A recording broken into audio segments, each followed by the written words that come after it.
ministre toye awa on a bamakambo ezolikana na Renaissance. L'INAFOOT FECOFA bazalaki ko solola directement na comité ya Renaissance oyo ezali dirigé na deux coordonnateurs. Le coordonnateur Malouana Kolongo. Et maintenant, l'INAFOOT a salisi assemblée, soi-disant générale, a bengisi te bato oyo bazali concerné, ba répondant na ye direct. Bato abandaki kosola na ye. Ba correspondant officiel a bengisi bango te. Yangwana tomoni yango eza normal te, nde tolobaki toya epa na yo moko mokonzi. Papa bana. Plus encore, ils ont organisé une assemblée élective. Donc, le fondateur a lieu et place et ils ont même changé le nom. Le FC Renaissance, c'est plus le FC Renaissance que vous connaissez, c'est devenu Olympique Club.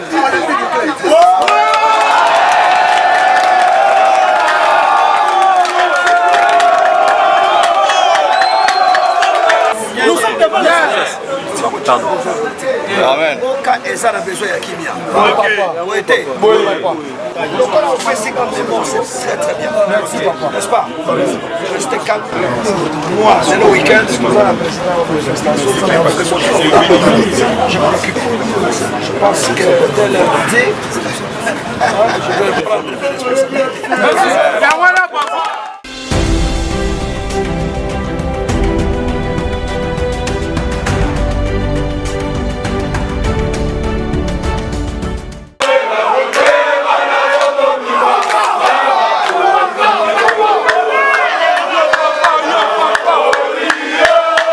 Biso eza comité national ba supporters ya FC Renaissance du Congo en cycle oyo eza football club Renaissance du Congo.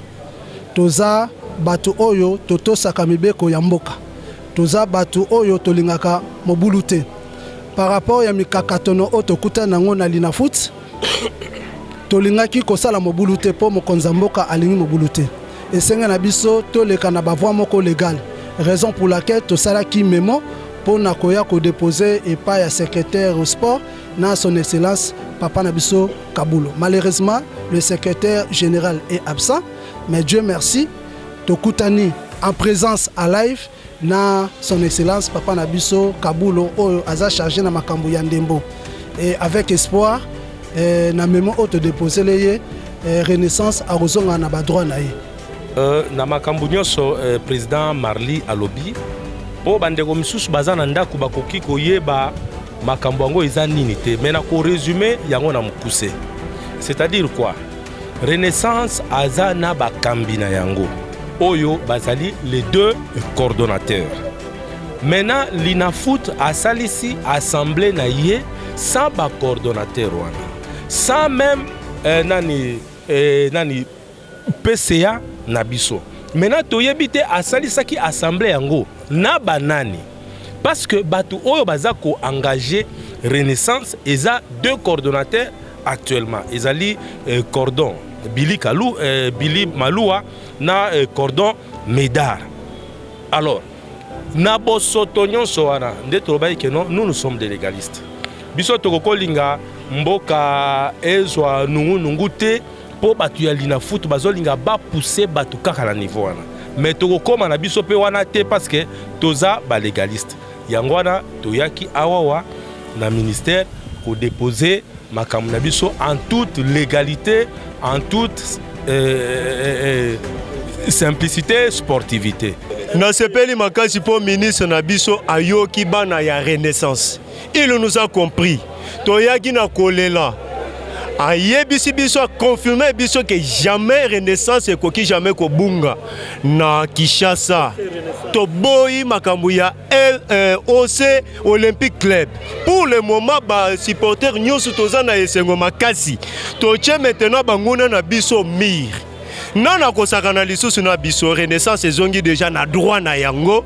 Ministre le patron ya sport apesi biso pouvoir ya ke lundi nyonso esili na minito tokati bino déjà tokati bino esengo nanga na samedi à lelo parce que Bisonde Bakolo Renaissance du Congo, FC Renaissance du Congo. Tango Tobanda Renaissance du Congo le 14 juillet 2014. Bisonde maternité FC Renaissance du Congo dans Bana Kitambo. Alors que Toye a un stade de martyr ko déposé mémo na biso à propos ya makambu oyo eza koleka entre FC Renaissance na bato Linafoot. Linafoot soki baza na problème na individu l'évêque Pascal Mukuna ça n'engage que bango. Batika FC Renaissance ezala libre équipe na biso et paiement. Mukuna azana problème na mutute. A toujours à chaque fois vous créez des problèmes avec Tata Batou. Boé la kanaye nini azana nzela équipe tangu Mukuna banda ki équipe FC Renaissance du Congo ben individu to monaka bangote. Alors que chef du quartier n'a pas droit ya koteka lupango ya moto. Alors que tolingi la justice et ça la musala nango. Papa en vrai dit nazana esongo bien sûr. Parce que tu es un ministre. Mais nous avons un regret mouké. Nous avons un poste d'abord Bosco Mouéou. Souci n'engage d'abord parce que na moni Bosco Mouéou a souffert depuis kala.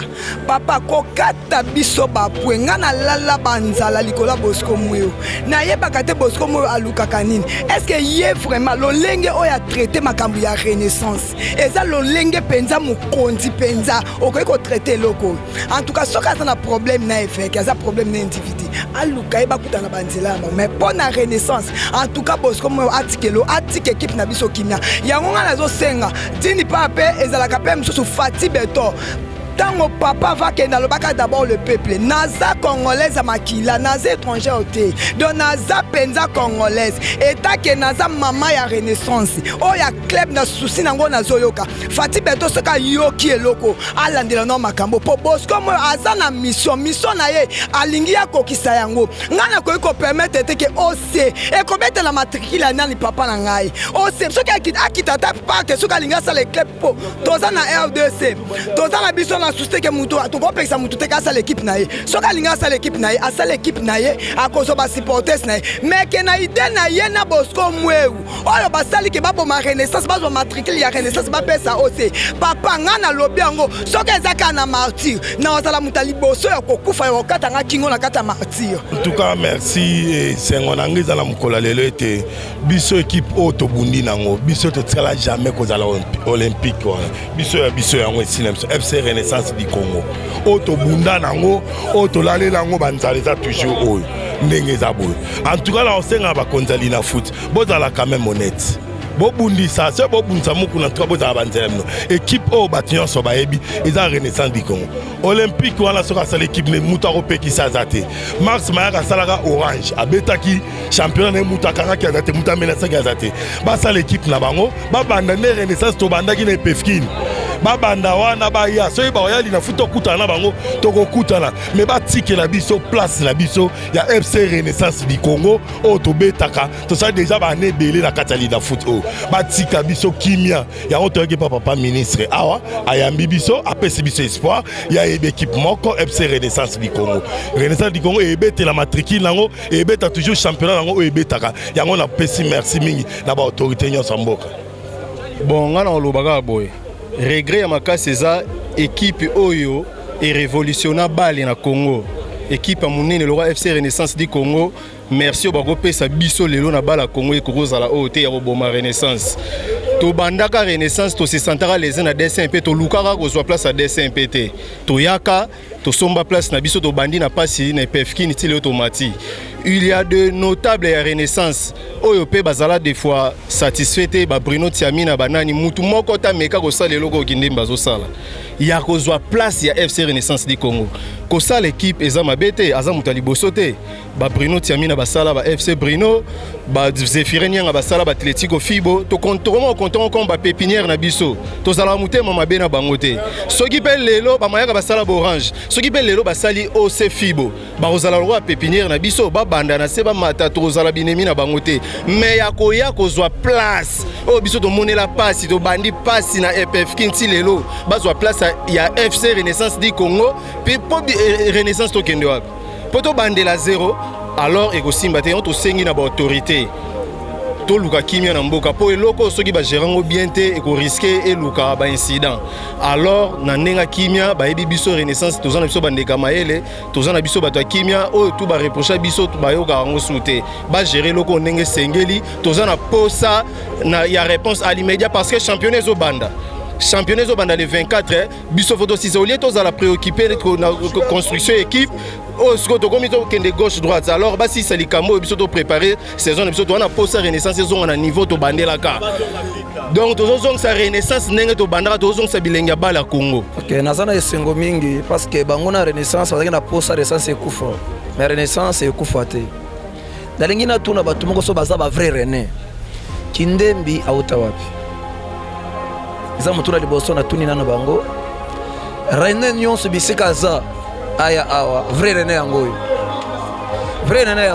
kuna basa l'équipe na bango moke nazalaki nango yango wana mais batuna kindembi autaki wapi esengo eza ya ebele ba o premier sécurité renaissance du Congo et c'est renaissance bakaki bapesa so yango toyepona tokutana ministère to sepeli fort baba ose wana biso toyebi yango te biso toyebi ka renaissance du Congo fibo na fibo jamais sans vous comprendre to sepeli tokutana ministère équipe ezali pas biso nde yango équipe toza na équipe de base Maître Ngono Kanyama Chikweta comprendre. En tout cas merci pena na papa ministre na biso sport papa Kabulu pena Moussa Salama to se ma casse le ko sali biso bata renaissance. En tout cas pena oza pena juste nzambe pena abaxilo pa baxila yo zala pena correct nengo pena correct ya correct nzamba baxilo belé likide banini neza ya msali kana yango mse yango ya konga zate azate ekipe yango libanga yango banga yango mse yango